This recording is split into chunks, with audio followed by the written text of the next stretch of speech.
ఒక చిన్న సముద్ర తీర గ్రామంలో లత, కిరణ్లు భార్యాభర్తలు. వీరిద్దరూ చూడగానే ఆకర్షణీయంగా కనిపించే జంట.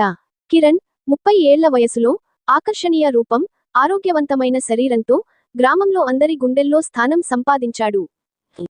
అతని చిన్న తమ్ముడు అర్జున్ 25 ఏళ్ల వయసులో జిమ్లో శ్రమించి కండలు తిరిగిన శరీరంతో ఆకర్షణీయమైన చిరునవ్వుతో అమ్మాయిల హృదయాలను కొల్లగొట్టే స్వభావం కలిగినవాడు. లత ఒక అందమైన గ్రామీణ అమ్మాయి. ఆమె సన్నని నడుము, పొడవైన జడ, గులాబీ రంగు పెదవులు, మచ్చలేని ముఖంతో ఒక శిల్పం లాంటిది. ఆమె నవ్వు ఎదుటివారి మనసును కట్టిపడేస్తుంది. ఆమె నడకలో ఒక అబ్బురపరిచే లావణ్యం ఉంది.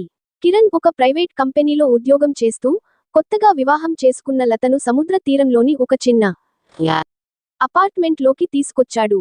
అర్జున్ కూడా చదువు పూర్తి చేసి ఉద్యోగం కోసం అదే ఊరిలో ఉంటూ ఇంటర్వ్యూలకు వెళ్తున్నాడు.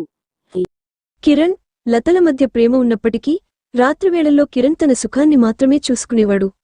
లత ఆనందం, ఆమె కోరికల గురించి అతను పట్టించుకునేవాడు కాదు. దీనివల్ల లత మనసులో ఒక విరహ బాధ, నిరాశ ఏర్పడింది. ఆమె తన భావాలను కిరణ్తో చెప్పడానికి ప్రయత్నించినా అతను అర్థం చేసుకోలేదు. ఆమె హృదయంలో ఒక ఖాళీ, ఒక అసంతృప్తి పెరిగిపోతోంది. ఒక రోజు కిరణ్కు ఆఫీసు పనిమీద విజయవాడ వెళ్లాల్సి వచ్చింది. 5 రోజుల పాటు అక్కడ ఉండాల్సిన పని. లతను తీసుకెళ్లాలని అనుకున్నాడు. కాని ఆమెకు నగర జీవనం అలవాటు లేకపోవడం, వాతావరణం సరిపడకపోవచ్చని భావించి, లత, నేను 5 రోజుల్లో వచ్చేస్తాను. నీకు ఏం కావాలన్నా అర్జున్ని అడుగు, అతను చూసుకుంటాడు అని చెప్పి రాత్రి బస్సులో విజయవాడ బయలుదేరాడు.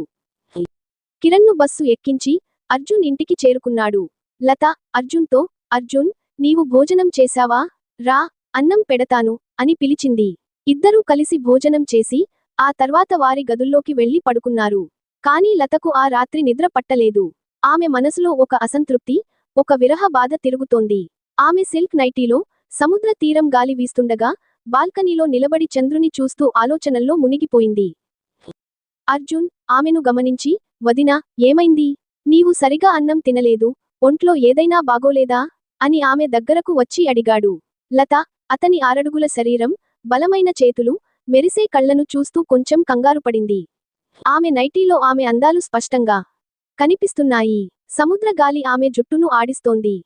ఆ క్షణంలో అర్జున్కు తనను తాను అదుపు చేసుకోవడం కష్టమైంది. అతను మెల్లగా ఆమె దగ్గరకు వచ్చి ఆమె చేతిని తాకాడు. ఆమె తొడలపై చేయి వేసి సున్నితంగా నొక్కాడు. లత ఒక్కసారిగా ఉలిక్కిపడి, అర్జున్, ఏం చేస్తున్నావు అని అడిగింది. అర్జున్, వదినా, నిన్ను ఇలా చూస్తే నాకు ఆగలేకపోయింది, సారీ అని తలవంచాడు. కాని లత మనసులో తన విరహ బాధను తీర్చగలిగే మనిషి దొరికాడని ఒక ఆలోచన వచ్చింది. ఆమె, పర్లేదు అర్జున్, నీవు ఇక్కడే ఉండు, నాకు ఒంటరిగా భయంగా ఉంది అని చెప్పింది. అర్జున్ మొదట వెనకడుగు వేయాలనుకున్నాడు. కాని లత మళ్ళీ, నీవు ఇక్కడే ఉండు, నాకు సహాయం కావాలి అని చెప్పడంతో అతను సరేనన్నాడు. ఆ రాత్రి సముద్ర తీరం గాలి వీస్తుండగా లత, అర్జున్ ఒకరినొకరు ఆకర్షణీయంగా చూసుకున్నారు. లత నైటీలో ఆమె అందాలు, అర్జున్ బలమైన శరీరం ఒకరినొకరు ఆకర్షించాయి. అర్జున్ లత నడుమును సున్నితంగా తాకాడు. ఆమె పిరుదులను నొక్కాడు.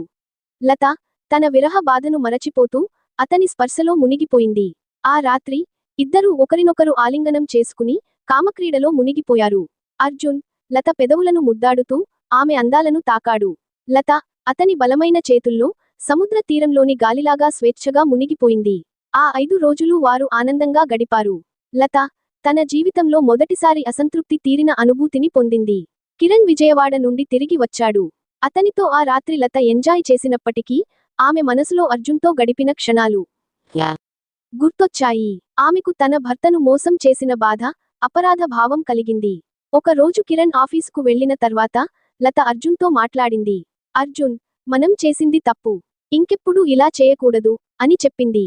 అర్జున్ కూడా, వదినా, నాకు బాధగా ఉంది, మనం మళ్ళీ ఇలాంటి తప్పు చేయొద్దు అని అంగీకరించాడు. అయితే లత మనసు పూర్తిగా శాంతించలేదు. ఆమె అర్జున్తో గడిపిన ఆ క్షణాలను మరచిపోలేకపోయింది. కాని తన భర్త పట్ల విధేయతతో ఉండాలని నిశ్చయించుకుంది.